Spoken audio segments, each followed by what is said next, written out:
Alberta Primetime with Michael Higgins. Welcome to Alberta Primetime. Ahead tonight, our politics panel on talk of reviving Alberta's PC party. But first, cleared to proceed.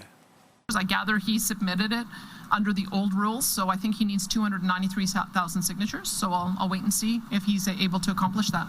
The Premier responding to reporter questions on signing or endorsing Thomas Lukaszuk's pro-Canada petition, a citizen-led referendum application approved by Alberta's Chief Electoral Officer. The proposed question: do you agree that Alberta should remain in Canada? And the former MLA and Cabinet Minister, Deputy Premier, joins us now to discuss his forever Canadian petition. Mr. Lukaszuk, welcome back. Thank you for having me. Straightforward first up question. Are you already collecting signatures? No, we're not. There is a process in place. The Chief Electoral Officer now has to decide whether the old rules or the rules created for separatists by Danielle Smith will apply to me.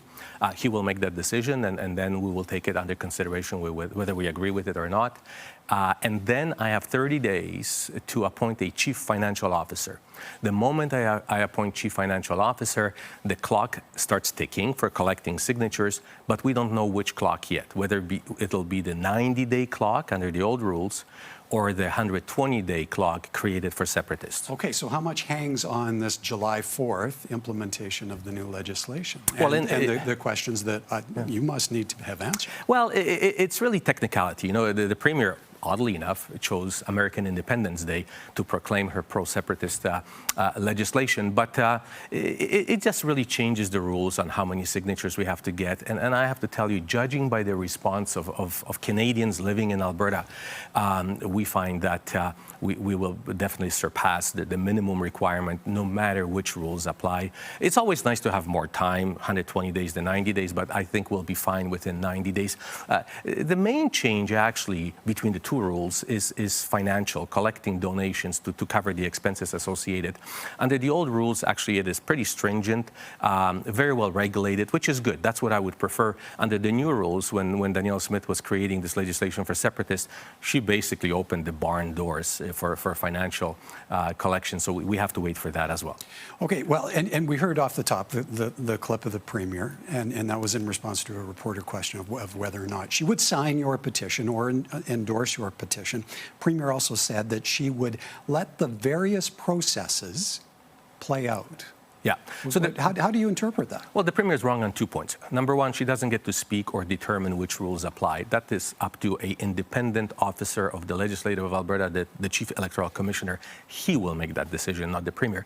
Second of all, there are no processes. There is a process. My application was the first application filed. It was approved, and the law is clear. There cannot be two competing questions. There cannot be two competing plebiscites or referenda. So this is the application. This is the process that's going forward. For reasons unknown to me, those who are pro-separation didn't file their application on time. So there will be a process and no more than that. The Premier, as we know, is leading the Alberta Next town hall tour, which is set to get underway in just a couple of weeks' time. Is that a conversation that you take your petition to if it's ready to roll by that point? Well, we will bring facts to the table. You know, the reason I filed, there are a number of reasons why I did what I did, but I firmly believe that if we are going to have a discussion about the future of Canada, because this is not only about Alberta, this is actually the future of Canada, that conversation must be led by Canadians who actually care about the well-being of Canada as a whole, and not separatists. But more importantly, this conversation has to be based on facts, on laws, on economic data, and not on disinformation. The Premier's panel, and I have a lot of respect for few members of that panel, and I'm not sure why they agreed to be on that panel, because this web-based survey that she put out is anything but survey. And you know, when I lived in totalitarian Poland, there was a little joke going around, you know, I have two pairs of pajamas, checkered one and striped one. I'm taking the checkered one. Which one do you want? And that's exactly the analogy. It is not polling. It is leading Albertans towards certain answers. We won't have any part of that. We will lay out the facts, and I am certain that vast majority of Albertans will not consider separation in any shape or form. So how much of a fight are you bracing for then from those who are on the pro-separatist side. What kind of conversation do you envision evolving here? Well, I think the biggest obstacle will be our premier and her government.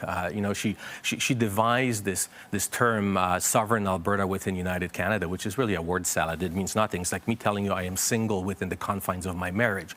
But she's trying to be fueling the separatist movement by passing legislation to make things easier for them. Wink, wink, I'm behind you. I'm choosing American Independence Day to proclaim this act for you. But at the same time, she's saying, well, no, I'm not a separatist. My petition will force her and her caucus to finally get off the fence and make a decision, which the premier is not willing to answer at this particular time.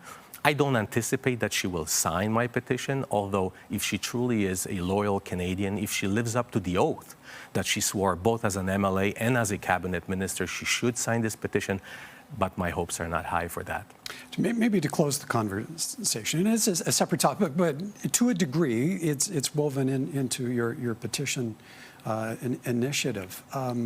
Your time in government was as a progressive conservative. Correct. There are two independent MLAs now who were expelled from the UCP caucus who are looking to revive the PC brand. How does that sit with you? Good for them, because I think it's good for democracy. I don't like the fact that we really have only two viable parties right now, NDP and UCP. It reminds me sort of American politics. The more viable parties you have that offer different ideas, different perspectives, is better for democracy and for the electorate. So good on them.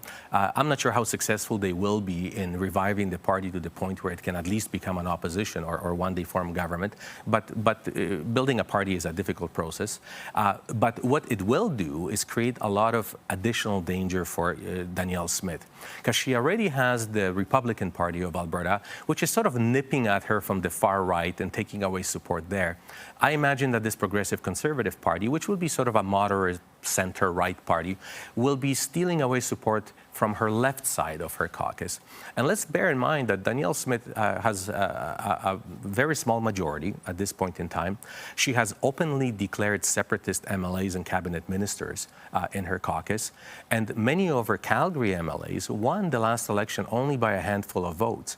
If she loses 5 to 7% of support on either end, she is in political trouble. All right. Mr. Lukaszuk, always good to hear from you. Thank you kindly for coming in again today. Thank you for having me.